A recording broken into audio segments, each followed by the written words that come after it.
me di a la tarea de revisar cómo está el comportamiento de la inversión fija bruta y me encuentro de que desde que triunfó la cuarta T en las urnas hasta el mes de septiembre, han transcurrido, según mis cuentas, 29 meses contabilizados por la medición de la inversión fija bruta. Y se han acumulado, pero desde antes de la pandemia, déjeme decirle a usted que desde el 2018 comenzó a contraerse la inversión y ha acumulado un máximo de 25 meses consecutivos a la baja, 25 meses.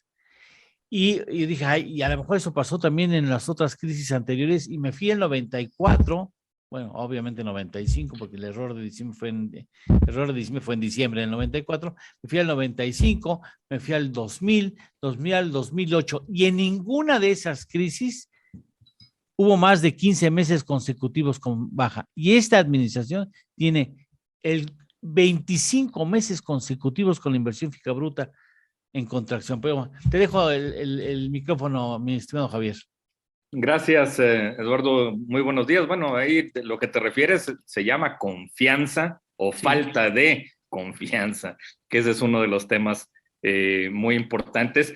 Y fíjate que el Centro de Estudios Económicos del Sector Privado dio a conocer este lunes un análisis económico ejecutivo en donde llega pues a conclusiones muy relevantes que vale la pena hacer un resumen de ellas, ¿no? O sea, los indicadores muestran que la recuperación posterior al declive del 2020 pues se ha desacelerado y al cierre del 2021 la economía va a crecer menos del 6% que preveía el gobierno de la 4T, porque vimos que el tercer trimestre del año la economía se contrajo 0.4% respecto al trimestre previo, el doble de la caída estimada preliminarmente por el INEGI y más fuerte todavía que la esperada en la encuesta entre los especialistas, ¿no? Que era del punto 14.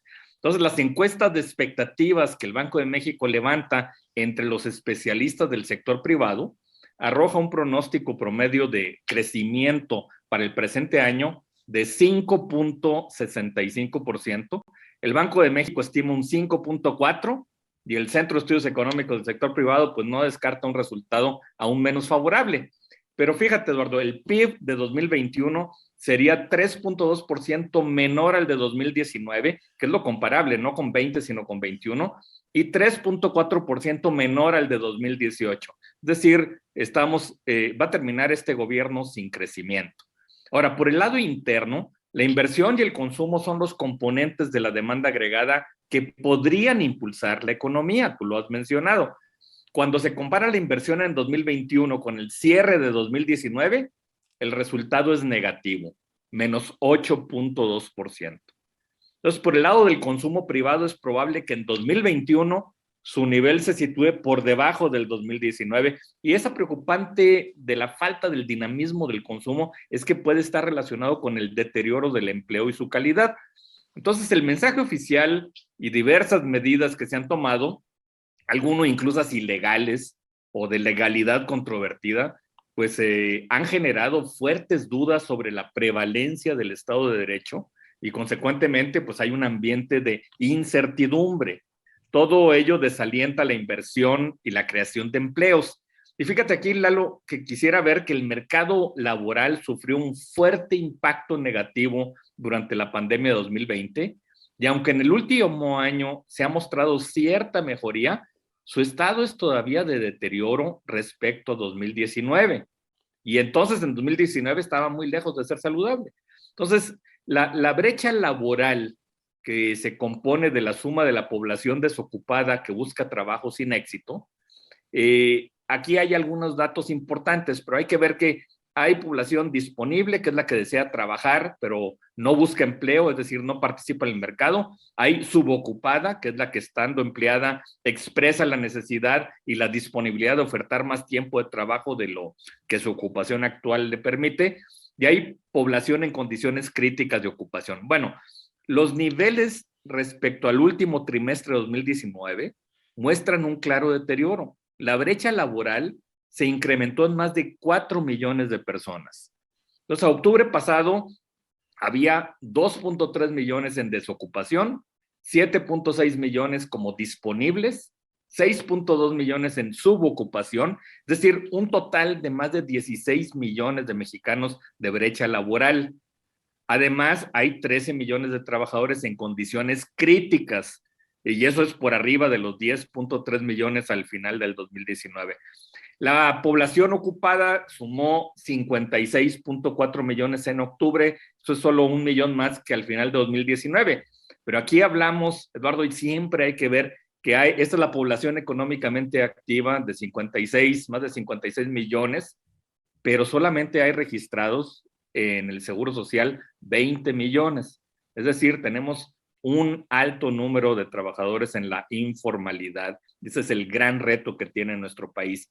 Y cabe señalar que 5.4 millones de trabajadores se ocuparon con ingresos de hasta 2 salarios mínimos, mientras que el universo de ocupados que percibe ingresos superiores a 2 salarios mínimos disminuyó en 4.7 millones. Entonces, quienes no perciben ingresos o que no están especificados aumentaron en 319,000. La población que percibe menos de un salario mínimo alcanza el 26% de la población total ocupada. Son datos muy duros, complicados, y eso no se ha expresado por parte del gobierno de la 4T.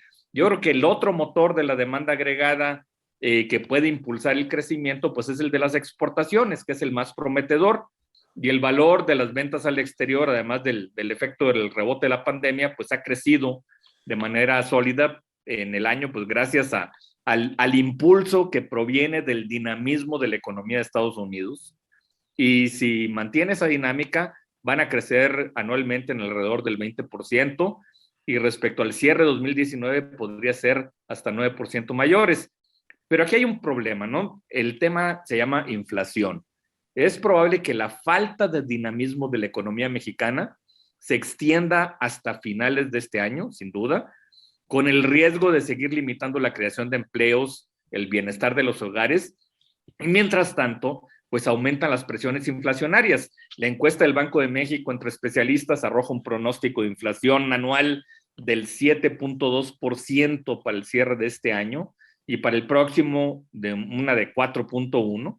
El de 2022 es su primer pronóstico por arriba del límite superior de ese rango de tolerancia del Banco de México, y es posible que el Banco de México se vea obligado a continuar subiendo su tasa de referencia, pues a fin de intentar contener el efecto de estas expectativas de inflación en el proceso de formación de precios.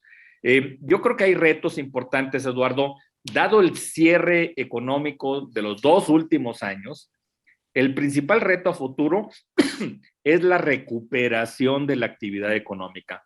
Actualmente el nivel del PIB está poco más de 8% por debajo de su nivel tendencial. Entonces, el crecimiento del PIB es imprescindible para el incremento sostenible de los ingresos de los hogares, del abatimiento de la pobreza, de la movilidad social, de realmente la generación de bienestar. Y la mejor forma de generar crecimiento y de facilitar el bienestar de las familias, pues es mediante mayor inversión, tanto pública como privada, porque solo así las empresas van a generar más empleos mejor remunerados. Si la economía se ajusta a los pronósticos, pues va a ser hasta 2023 cuando se recupere el nivel de 2019, si es que todo va bien. Entonces, lo deseable es que el PIB alcance el nivel al que apuntaba la tendencia que tenía en 2019, y es una tendencia que solo llegaba al 2%. Entonces, a fin de alcanzar dicho objetivo, el primer reto es, y aquí vuelvo a tu comentario, es que la inversión productiva crezca para llegar alrededor del 25% del Producto Interno Bruto. Sí. Y la clave, pues, es un gobierno facilitador y Estado de Derecho, y ahorita no estamos en el 25%, estamos en el 17%. Fíjate nada más lo que tenemos que hacer. No, si el reto es mayúsculo, y de alguna manera, pues, Mari Carmen Alcántara tiene una respuesta contundente en tu comentario sobre cómo van las cosas. Mi querido Javier, te agradezco mucho. Gracias por estar con nosotros como siempre, muy amable. Gracias, buenos días, Eduardo.